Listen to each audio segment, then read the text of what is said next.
Hello everyone, एक बार आपके अपने यूट्यूब चैनल शॉर्ट टॉक्स में फिर से स्वागत है। आज की इस वीडियो में मैं आप सभी बच्चों को बिजनेस स्टडीज, जिसे आप लोग बीएसटी भी कहते हैं, उसका देखिए कुछ इंपॉर्टेंट सवाल हिंदी और इंग्लिश दोनों मीडियम में करवा दूंगा। तो आप सभी बच्चे वीडियो के लास्ट तक बने रहें। वीडियो पसंद अगर आपको आता है तो आपको वीडियो को लाइक कर देना है। चैनल पे न्यू आए तो चैनल को सब्सक्राइब करना है और बेल आइकन पे क्लिक करना है, ताकि जब भी नेक्स्ट वीडियो आएगा तो आपको नोटिफिकेशन जारी हो जाएगा। ठीक है, तो आइए आज का लेक्चर हम लोग शुरू करते हैं। देखिए, पहला सवाल आपको बोला जाएगा कि व्यवसायिक वित्त की विशेषताओं को लिखें या फिर right the characteristics of business finance. तो क्या होता है व्यवसायिक वित्त? तो देखिए, कुछ इसकी विशेषताएं हैं, वो हम लोग जानते हैं। जैसे पहले आप लिखा हुआ पढ़ सकते हैं कि सभी व्यवसायिक क्रियाओं की आधारशिला जो होती है, वित्त सभी प्रकार की व्यवसायिक क्रियाएं, जो हमारा फाइनेंस सिस्टम कह सकते हैं, जो हमारा मनी कह सकते हैं, वो क्या हो सबकी आधारशिला होती है। चाहे किसी भी प्रकार का व्यवसाय हो अथवा उद्योग की स्थापना करनी हो तथा उसका संचालन भी करना है, तो हर चीज के लिए हमें वित्त यानी फाइनेंस की आवश्यकता पड़ती है। इस प्रकार जो वित्तीय होती है, वित्तीयकरण जो फाइनेंसिंग कहलाता है, वो क्या होता है? एक महत्वपूर्ण व्यवसायिक क्रिया है। दूसरा क्या है हमारा? बदलती हुई आवश्यकता है। वित्त की आवश्यकता एक समान ना रहकर व्यवसाय की जो प्रकृति हो गई, आकार हो गया, क्षेत्र हो गया, स्तर हो गया तथा मांग के अनुसार घटती बढ़ती क्या रहती है। फिर विभिन्न प्रकार के जो वित्त विभिन्न प्रकार का ऐसा होता है, जैसे स्वयं का पूंजी अथवा ऋण पूंजी हो गया। इस प्रकार की दीर्घकालीन जो लॉन्ग टर्म जो इन्वेस्टमेंट होता है, दीर्घकालीन पूंजी तो अल्पकालीन पूंजी होता है। ठीक है, यही बात देखिए यहाँ पर इंग्लिश मीडियम के जो भी विद्यार्थी बीएसटी के हैं वो इसे नोट डाउन कर लीजिएगा अपने कॉपी में।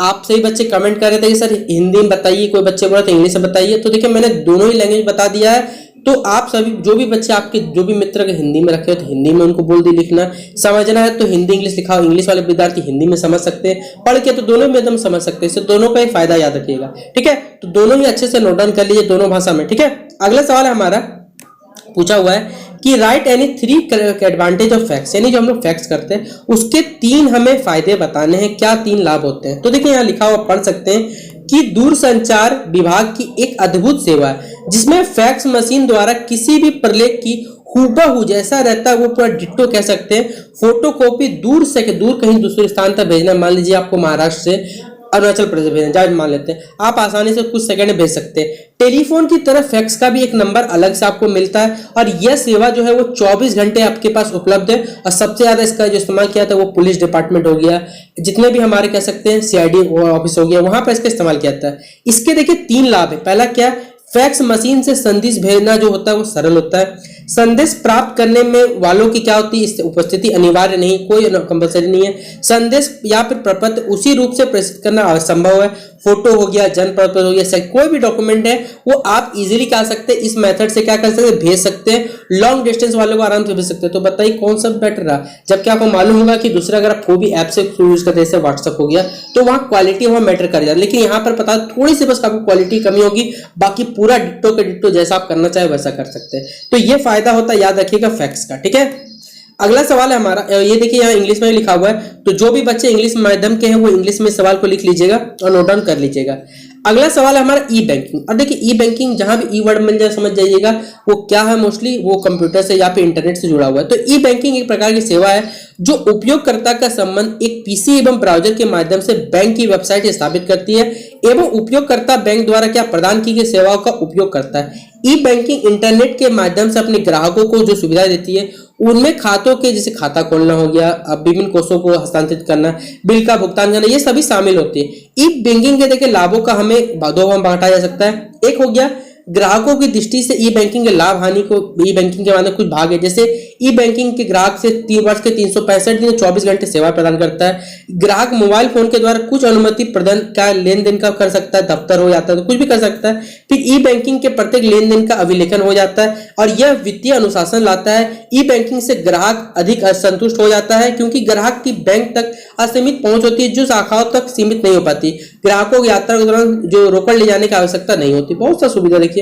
अब देखिए बैंक की दृष्टि से अगर देखना चाहे तो यहाँ पर क्या क्या लाभ हो सकते हैं। मैंने यहाँ पर दोनों बताया हुआ है कि ई बैंकिंग के में बैंकों में प्रतियोगिता की भावना जागृत होती है, जिसके कारण उनका क्या होता है, व्यवसाय बढ़ता है। यह बैंकों की असीमित क्रियात्मक का जाल उपलब्ध कराता है जो शाखाओं की संख्या तक सीमित नहीं है। बैंकों की शाखाओं का भार जो हो गया केंद्रीय डाटा, इस विधि की स्थापना कर कुछ लेखांकन क्रियाओं कम करके इसका क्या यूज किया जा सकता है। तो देखिए दोनों को फायदा याद रखिए। ई बैंकिंग चाहे बोलिए कस्टमर को बोलिएगा या फिर बैंक वालों को बोलिए, दोनों को इस बैंक से, दोनों के सिस्टम से क्या होता है, फायदा होता है। और ये सवाल देखिए इंग्लिश में भी लिखा हुआ है तो जो भी विद्यार्थी इंग्लिश में नोट डाउन करना चाहते हैं वो इंग्लिश में से नोट डाउन कर लीजिए। इंग्लिश में थोड़ा सा आपको लग रहा हो बड़ा, लेकिन दोनों ही वही चीज लिखा हुआ है जो हिंदी में लिखा हुआ है। आप चेक कर सकते हैं, अगर आपको इंग्लिश आता हो अच्छे लेवल में तो आप चेक कर लीजिए, मिला लीजिए। या फिर नॉर्मल लेवल पे आता है तो आपको एक ही लाइन पढ़ के समझ सकते हैं कि क्या वहां पर बोला गया। ठीक है, अगला सवाल है हमारा, इंटरनेट के उपयोगों का संक्षेप में क्या करना बन गया, describe the use of internet brief. तो देखिए इंटरनेट के तो बहुत से यूज हो सकते हैं, कितने यूज आप सोच भी सकते हैं। तो पहला तो इंटरनेट के द्वारा इलेक्ट्रॉनिक मेल में माध्यम से किसी भी पत्र पे क्या पत्र व्यवहार किया जा सकता है, किसी भी चैट ग्रुप के माध्यम से किसी भी वार्तालाप किया जा सकता है, और किसी विशेष विषय या विद्या पर अपने जो विचार है वो प्रेषित मतलब आप पब्लिश कर सकते हैं। किसी के समर्थन में अपना मत भी दिया जा सकता है, इलेक्ट्रॉनिक पत्र पत्रिका को पढ़ाया जा सकता है, और तथा इसको उपयोग में लाने के लिए विशेष प्रकार चंदा भेजकर नियमित रूप से ईमेल द्वारा कंप्यूटर पर दिखा सकता है। तो देखिए कोई ऐसा जो नहीं कि आप सिर्फ नॉर्मल ऊपर हर कोई यूज पे आपका जो भी इंटरनेट। अब यही बात देखिए यहाँ पर इंग्लिश में लिखी हुई है, तो जो भी बच्चे इंग्लिश में अगर आपने रखा हुआ है बिजनेस स्टडीज को तो इंग्लिश में नोट डाउन यहाँ पर कर लीजिएगा। अगला सवाल है हमारा पर्यावरण संरक्षण यानी इन्वायरमेंटल प्रोटेक्शन। तो पर्यावरण संरक्षण का आशय यह है कि सभी जो हमें प्रमुख हमारे प्राकृतिक संपदा हो गए जैसे वन हो गया, वायु हो गया आदि का उचित से उपयोग करना और प्रदूषण मुक्त रखने से इसका बात होता है। तो environment protection means proper conservation of all the natural resources like forest, air, etc and keeping it free from pollution.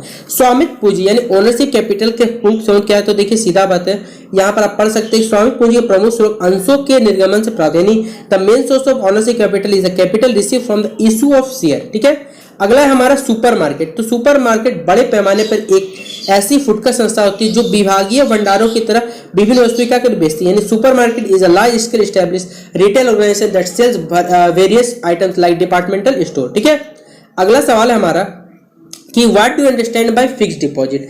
Fixed deposit यानी जिसे आप लोग क्या कहते हैं, स्थायी जमा खाता जिसे आप लोग कहते हैं। तो स्थायी जमा जो खाता होता है में धन एक निश्चित अवधि के लिए जमा किया जाता है, और यह अवधि जो है 15 दिन से लेकर 5 वर्ष या फिर आप उससे ज्यादा रख सकते हैं। इस निश्चित अवधि के जैसे पूरा हो जाएगा धन बैंक से निकाला जा सकता है, और बैंक सबसे अधिक ब्याज दर से इस खाते पर में नहीं। देखिए सीधा बात है, फिक्स्ड डिपॉजिट मतलब आपने जो पैसा सेव किया उस पर यहाँ तक अगर आप SBI में पैसा जमा करने जाते हैं तो यहाँ तक मुझे पता है 6 या 7% आपको जो भी पैसा आप रखते हैं 5 साल के रखिएगा तो उस हिसाब से आपको इंटरेस्ट लगा के वो बैंक आपको देगा, लेकिन बीच में निकालिएगा तो उतना आपको नहीं मिल पाता, कुछ ही % आपको इंटरेस्ट मिलता है। लेकिन अगर लॉन्ग टर्म पे इन्वेस्ट करते हैं तो आपको बहुत ज्यादा फायदा होता है। वर्तमान समय में स्थानीय जमा खाता देखिए यहाँ लिखा हुआ भी कि 5% लेकर 9% तक क्या करती है ब्याज देता है, और अगर आप इंडियन पोस्ट बैंक में जमा करते हैं यानी आपके अपने लोकल डाकघर में जमा करते हैं तो आपको 6.5 से 7% वहां पर भी आपको दिया है, तो सबसे ज्यादा मिलता है वहां पर, मैं आपको बता देता हूँ। तो अगर आप में से कोई बच्चे अगर फिक्स्ड डिपॉजिट करवाना चाहते हैं, FD जिसे आप लोग कहते हैं, तो करवा सकते हैं, इसमें कोई भी दिक्कत वाली बात नहीं याद रखिएगा। ठीक है, तो ये क्वेश्चन था स्थायी जमा खाता का। ठीक है, तो आशा करता हूं कि आपको आज का ये जो वीडियो है वो पसंद आया होगा। तो टोटल मैंने देखिए आपको भी 8 सवाल करवा दिए BST के, बाकी जो इंपॉर्टेंट सवाल है वो मैं आपको नेक्स्ट लेक्चर में करवा दूंगा। तो फिलहाल अगर आपको ये लेक्चर पसंद आया होगा तो इस लेक्चर को अपने दोस्तों का शेयर जरूर कर दीजिएगा, और चैनल पर न्यू आया तो चैनल सब्सक्राइब करिए, और वीडियो कैसा लगा कमेंट सेक्शन जरूर बताइएगा। तो चलिए मिलते हैं अपने नेक्स्ट वीडियो पे।